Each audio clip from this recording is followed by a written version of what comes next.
She's got a pad down a pretty floating vine, selling little bottles of love potion. Topping the charts as 1965 kicked off, let's rewind to January of that year, a moment when radios buzzed with fresh energy, dance floors pulsed with new moves, and every teenager had a favorite song they couldn't stop humming. The British invasion was in full swing, Motown was unstoppable, and music wasn't just entertainment, it was a revolution in sound. But which tracks truly ruled the airwaves at the start of this iconic year? We're counting down the top 10 songs of January 1965, from infectious dance hits to emotional ballads. Some names will surprise you, some stories behind the songs will leave you speechless. And the song that landed at number 1, let's just say, few saw it coming. Stick around, you won't want to miss what topped the charts when 1965 began. Kicking off our countdown at number 10 is a song that walked down more aisles than most brides, The Wedding by Julie Rogers.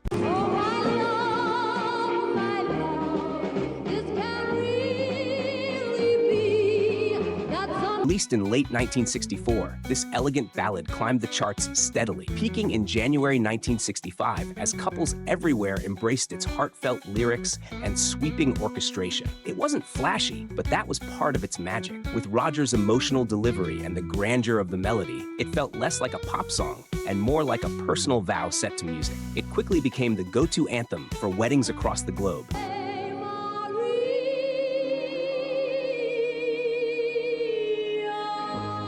Cementing its legacy far beyond the radio waves. At a time when people longed for something sincere, The Wedding delivered with grace. But as this tender tune played softly in the background of countless ceremonies, another track was lighting up dance halls with a rhythm no one could ignore. At number 9, we take a sharp turn from slow dances to fast footwork with The Jerk by the Larks. Reaching its peak in mid-January 1965,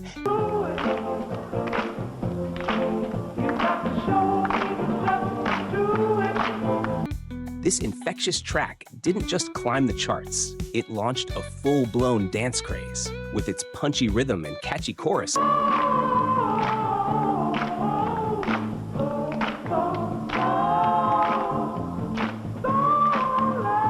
The Jerk had teens across America rushing to learn the moves, and suddenly, everyone from local dance halls to national TV shows was caught up in the trend. The Larks, who had been flying under the radar, found themselves front and center as the faces of a cultural moment. In an era where every new beat seemed to come with its own signature dance, this song stood out for how quickly it caught fire. And while The Jerk had people twisting and snapping their way into 1965, the next song on our list brought a completely different vibe, one that reached deep into the soul. Sliding into number 8 is a track that didn't just make people move, it made them feel. Amen by The Impressions reached its peak in early January 1965, carrying with it a powerful blend of gospel roots and soulful rhythm. Led by the unmistakable voice of Curtis Mayfield, the group turned a traditional spiritual into a chart-topping anthem, bridging the gap between Sunday church pews and Saturday night soul stations.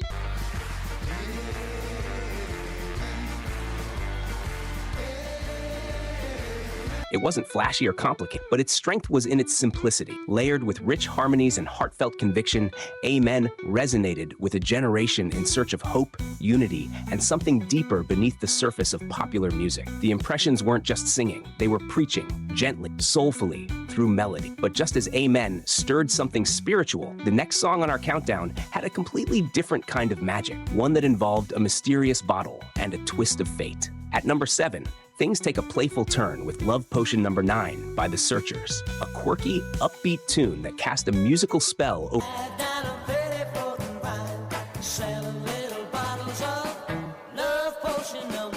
listeners in January 1965. Originally penned by songwriting legends Jerry Leiber and Mike Stoller, the song had already seen some success before The Searchers gave it their British invasion spin. Their version injected fresh energy and jangling guitars, turning a fun novelty into a bona fide hit. The lyrics tell the tongue-in-cheek tale of a lovelorn man who turns to a gypsy for help, only to end up under the influence of a mysterious love potion with chaotic consequences. It was catchy, clever, and just a little bit cheeky, a a perfect example of how the 60s weren't just about rebellion and romance, but also wit and whimsy. And while Love Potion number 9 had fans under its spell, the next song on our list was about to take listeners on a trip downtown with a voice that was impossible to ignore. At number 6, we arrive at the song that turned bustling city streets into a metaphor for hope and escape, Downtown by Petula Clark. By January 23, 1965, this bright orchestral anthem had climbed all the way to number 1. Downtown,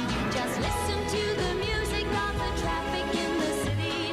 Linger on the side. Making Clark the first British female artist to top the Billboard Hot 100 during the rock era. With a voice full of warmth and clarity, she delivered a message that resonated with anyone feeling a little lost. When life gets you down, there's always somewhere to go, where the lights are brighter and the people don't judge. The song's sweeping arrangement and optimistic lyrics gave it instant appeal across generations, transforming Petula Clark from a respected UK performer into an international sensation. Downtown wasn't just a song, it was a destination, and listeners couldn't get there fast enough. But just as Clark was inviting us to escape into the city lights, two brothers from California were about to stir emotions in an entirely different way, with a sound so powerful it could stop a room. We've reached the top 5, and coming in strong is a song that didn't just echo through radios. It thundered with raw emotion. You've Lost That Lovin' Feeling by the Righteous Brothers wasn't just a hit.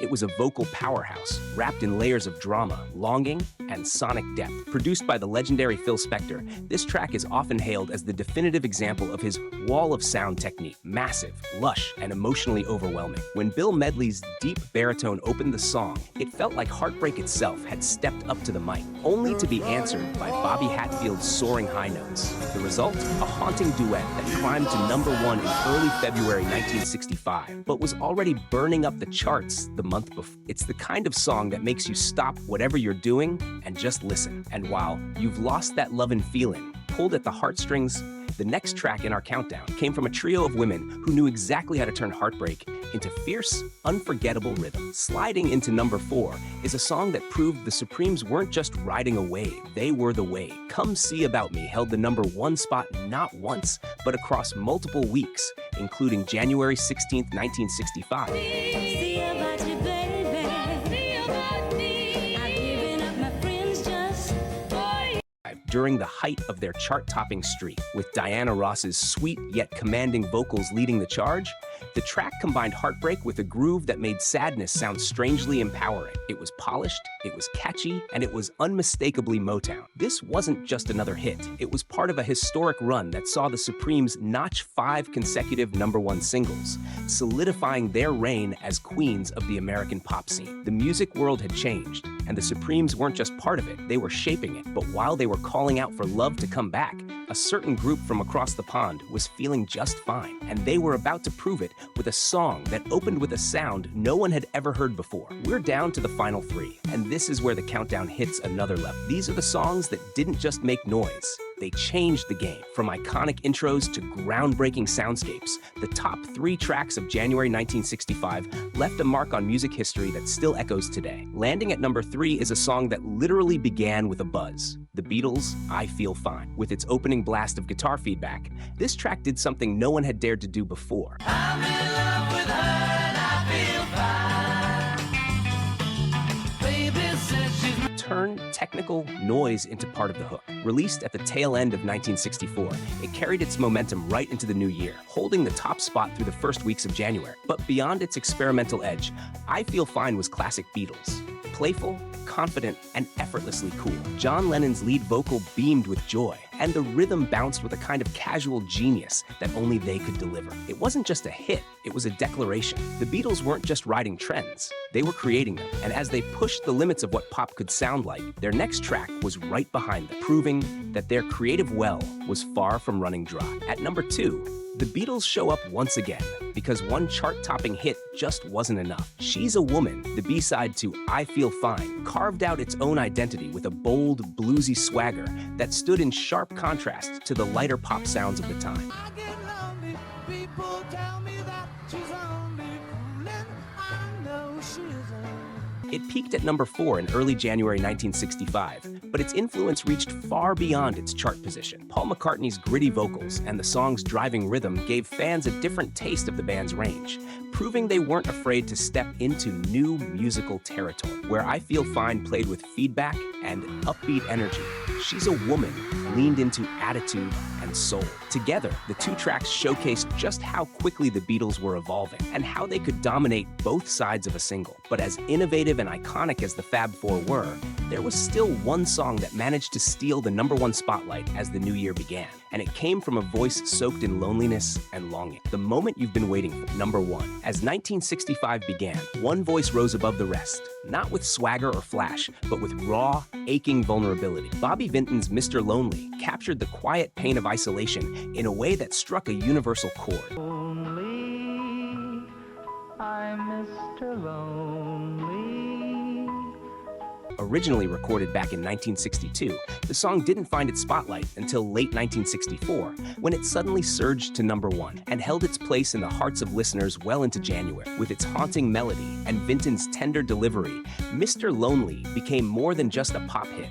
It became a personal confession, echoing through dorm rooms, dance halls, and broken hearts alike. It was the kind of track that made you stop and feel. Every word, every pause, every note. While others were singing about falling in love, Vinton reminded the world what it felt like to be left behind. And sometimes, that honesty is exactly what makes a song unforgettable. It's fascinating to see how these songs not only top the charts, but help define an entire era. From heartfelt ballads to dance floor anthems, each track offered something unique, capturing the spirit, struggles, and soul of the time. Whether it was the Beatles breaking sonic boundaries, the Supremes dominating with style and grace, or Bobby Vinton touching a lonely nerve, these hits continue to echo through generations. So, which of these classics still gets stuck in your head? Let us know your favorite in the comments below. And if you loved this trip back to January 1965, don't forget to like, subscribe, and join us for more musical journeys through time.